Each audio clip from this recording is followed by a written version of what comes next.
জাতিসংঘের প্রথম ও একমাত্র সদস্য হিসেবে সোমালিয়ার ভূখণ্ড থেকে আলাদা হওয়া সোমালিল্যান্ড প্রজাতন্ত্রকে স্বাধীন ও সার্বভৌম রাষ্ট্র হিসেবে স্বীকৃতি দিয়েছে ইসরায়েল।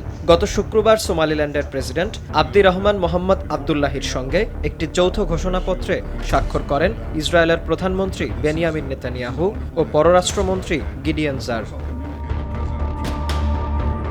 ইসরায়েলের সিদ্ধান্তে গভীর উদ্বেগ প্রকাশ করেছেন সোমালিয়ার প্রেসিডেন্ট হাসান শেখ মাহমুদ। ৩৪ বছর পর ইসরায়েলের হঠাৎ করে সোমালিল্যান্ডকে স্বীকৃতি দেওয়ার বিষয়টি খুবই অস্বাভাবিক বলে উল্লেখ করেন তিনি।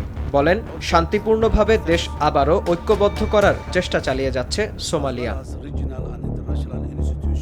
১৯৯১ সালে স্বাধীনতার ঘোষণা দিয়ে সোমালিয়া থেকে আলাদা হয়ে যাওয়ার দাবি জানিয়ে আসছে সোমালিল্যান্ড, কিন্তু এতদিনে বিশ্বের কোনো দেশই অঞ্চলটিকে স্বীকৃতি দেয়নি। এমন পরিস্থিতিতে গত শুক্রবার থেকে সেই অবস্থান পরিবর্তন করে ইসরায়েল। এর কারণ হিসেবে সোমালিয়ার প্রেসিডেন্ট বলেন, ফিলিস্তিনিদের জোরপূর্বক সরিয়ে দেওয়ার জন্যই এডেন উপসাগরীয় অঞ্চলটিতে প্রভাব বিস্তার করতে চাইছে নেতানিয়াহু সরকার। হাসান শেখ মাহমুদ জানান, স্বীকৃতির বিনিময়ে ৩টি শর্তে রাজি হয়েছে সোমালিল্যান্ড।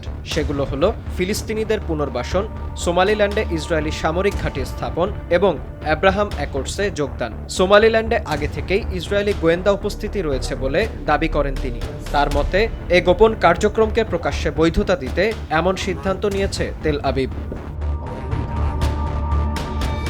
বিশ্লেষকদের মতে, অর্থনৈতিকভাবে গুরুত্বপূর্ণ বাণিজ্যিক জলপথ লোহিত সাগর ও এডেন উপসাগরের ওপর নিয়ন্ত্রণ প্রতিষ্ঠার জন্য অঞ্চলটি ইসরায়েলের কাছে গুরুত্বপূর্ণ। কারণ গাজায় গণহত্যার প্রতিবাদে সেখান দিয়ে যাওয়া ইসরায়েল ও তার মিত্রদের বাণিজ্যিক জাহাজগুলোতে অনেকদিন ধরেই হামলা চালিয়ে আসছে ইয়েমেনের হুতি গোষ্ঠী।